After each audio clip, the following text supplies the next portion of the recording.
Good बढ़िया evening बढ़िया। Sir. ये आप क्या कहेंगे इस जजमेंट के बारे में? ये थोड़ा अप्रत्याशित आपको लगता है? और मुझे याद है, आपको याद है सर, आपने हमारे इंटरव्यू में ये बात बोली थी कि अब जजेस भी वो भी तो इंसान होते हैं, वो बदली हुई राजनीतिक परिस्थिति में अब शायद अब फैसले अलग तरीके से लेंगे। क्या आप मानते हैं कि उन्होंने कहीं आपका इंटरव्यू सुन लिया? नहीं, इसके बारे तो मैं कोई टिप्पणी नहीं करूंगा, लेकिन इतना हाँ। जरूर है कि अब इलेक्शन खत्म हो गया। अब जब जरूरत थी अंदर रखने की तो प्रोसिक्यूशन चाहती थी कि जब तक इलेक्शन ना हो तब तक अंदर रहे, तो वो कामयाब रहे, समझ लीजिए। लेकिन मैं समझता हूं कि ये बड़ी बेइंसाफी है। केजरीवाल को बेल कहीं पहले मिल जानी चाहिए थी। ऐसा बेल बहुत पहले मिल जानी चाहिए थी, लेकिन ये जो अमूमन, कपिल सर आपका क्या एक्सपीरियंस रहा है? जो वेकेशन बेंच होती है और खास तौर से निचली अदालत की, ऐसा माना जाता है, द कन्वेंशन इज कि वो एक तारीख दे दें और फिर जब पूरी बेंच आएगी तब वो निपट लेगी मामले में। यहाँ जस्टिस न्याय बिंदु ने ऐसा नहीं किया। इसके बारे में तो मैं कुछ नहीं कह सकता। जो किया ठीक किया। ये पहले होना चाहिए था, कई महीने पहले होना चाहिए था। केजरीवाल को इलेक्शन के दौरान भाषण देने की इजाज़त शुरू से होनी चाहिए थी। केजरीवाल को चीफ मिनिस्टर होते हुए अंदर भेजना नहीं चाहिए था। मैंने जैसे अब पिछली बार आपसे कहा कि एक कन्विक्टेड पर्सन जिसको सजा हो गई हो वो भी इलेक्शन लड़ सकता है, अगर सुप्रीम कोर्ट से स्टे मिला हो या किसी कोर्ट से उसको स्टे ऑफ कन्विक्शन मिला हो। जिसके जो चार्जशीटेड है अक्यूज्ड, वो भी इलेक्शन लड़ सकता है। और एक शख्स के खिलाफ केवल एलिगेशंस हैं, वो इलेक्शन वो पार्टिसिपेट क्यों नहीं कर सकता? वो भाषण क्यों नहीं दे सकता? वो चुनाव में हिस्सा क्यों नहीं ले सकता? हालांकि वो चीफ मिनिस्टर था स्टेट का, चीफ मिनिस्टर है स्टेट का। तो ये तो बड़ी, मैं समझता हूँ, बहुत ही भयानक बेइंसाफी है। सर, मेरे सहयोगी सौरभ आपसे एक सवाल पूछना चाहते हैं। जी सौरभ। सिबिल सर, क्योंकि ये सारी जो केस प्रोसीडिंग्स हैं मैं जाके कवर कर रहा था, यहाँ पर जो ईडी की तरफ से तमाम वही दलीलें थी जो पहले दिन थी। 22 मार्च को जब अरविंद केजरीवाल को पेश किया गया था, वही दलीलें थी कि किंग पिन है, किंग पिन है, किंग पिन है। इस बार भी बोला किंग पिन है, किंग पिन है, किंग पिन है। आपको लगता है कि अब अरविंद केजरीवाल को बेल मिली है तो अब वो मनीष सिसोदिया, जो कि उनसे लंबे वक्त से जेल में है, उनकी पत्नी काफी उनकी तबीयत खराब है, उनके लिए भी एक रास्ता साफ होता है कि कोर्ट उन पर भी इस ऑर्डर के बिहाफ पर जजमेंट दे सकती है? आपसे बेहतर कोई नहीं बता सकता। मनीष को भी पहले बेल मिलनी चाहिए थी, इससे भी पहले मिलनी चाहिए थी। ये भी बड़ी बेइंसाफी है कि मनीष को अंदर रखा। अरे भैया, अरे आपने सजा देनी है तो पहले कन्विक्ट करो, फिर सजा दो।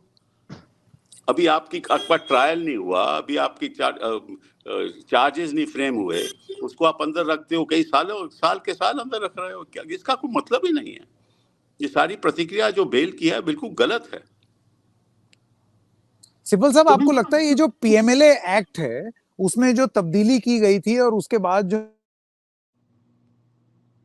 कानून इतना स्ट्रिक्ट हो गया है, और मुझे याद है दिल से विद कपिल सिब्बल में आपने इस पे एक पूरा एपिसोड किया था, पीएमएलए कानून में जो बदलाव किए हैं, सख्ती हुई है, आपको लगता है कि अब कोर्ट्स जो हैं वो देख रही हैं इस बात को कि नहीं, इन मामलों में भी बेल मिल सकती है? मुश्किल जरूर है। पहले भी कहा कोर्ट ने, ऐसी बात नहीं, मिल सकती है बेल। लेकिन जो ट्विन टेस्ट है वो इतना भयानक है कि आपको ये बताना पड़ता है कि आप इनोसेंट हैं, आप बेकसूर हैं, तब तक आपको बेल नहीं मिलेगी। आप पब्लिक प्रोसिक्यूटर उसकी सुनवाई होनी चाहिए, और कोर्ट को ये लगना चाहिए कि हाँ, अगर ट्रायल चलेगा तो इसको कन्विक्शन नहीं हो सकती। कौन कोर्ट ऐसी बातें करता है? ऐसी इस चीज़ों को कोर्ट कभी देखता ही नहीं है।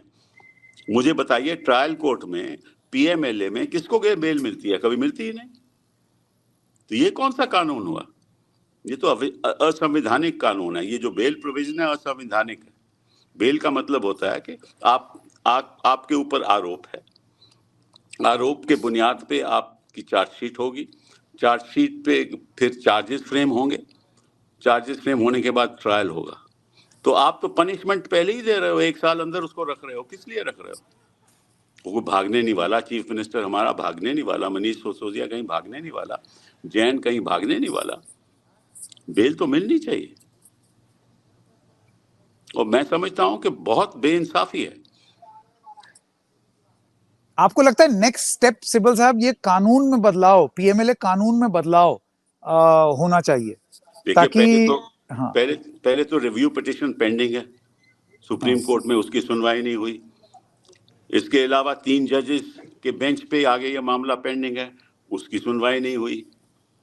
तो ये तो वैसे ही कानून को रद्द करना चाहिए, ऐसे प्रोविजंस को, ऐसे प्रावधानों को रद्द करना चाहिए, ऐसे धाराओं को रद्द करना चाहिए।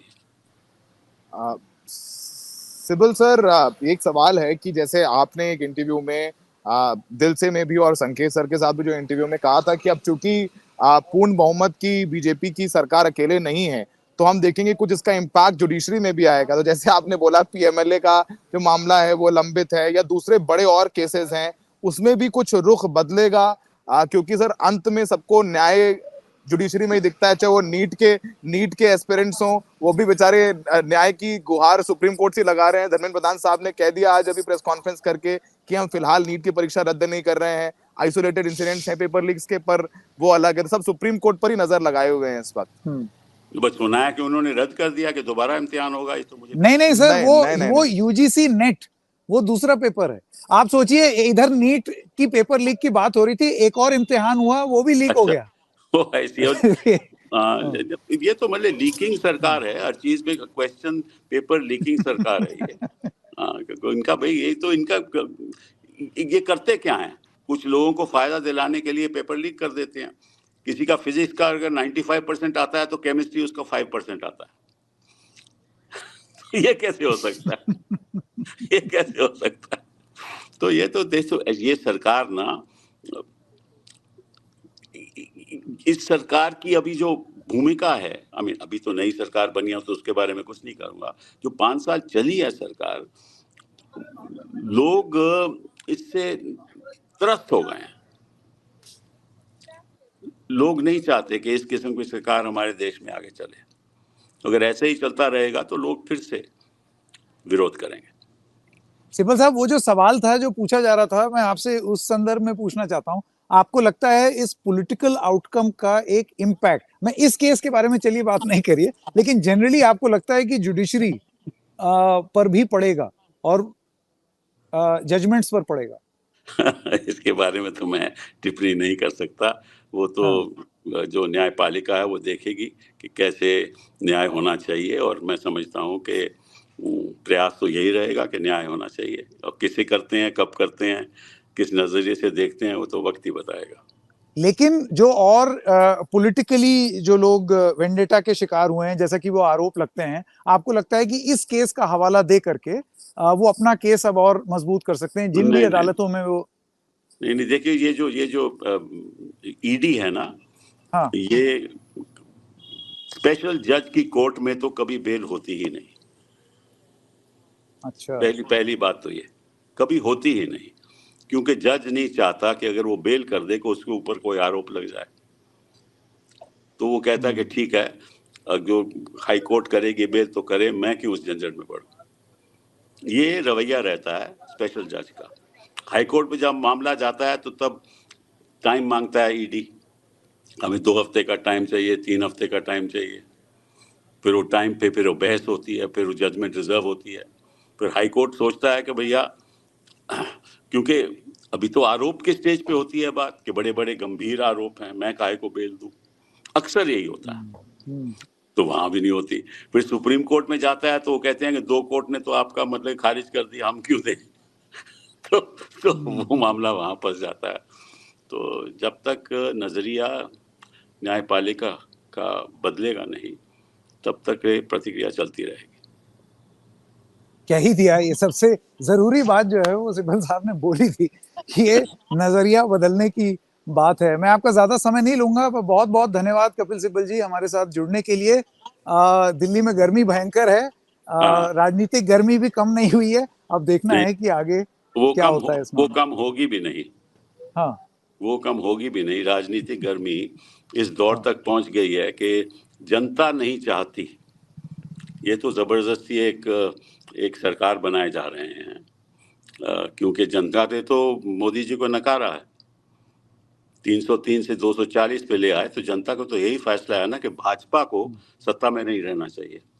अब कोएलिशन के साथ सत्ता में रह रहे हैं, वो अलग बात है, लेकिन जनता का तो यही फैसला है ना। बिल्कुल।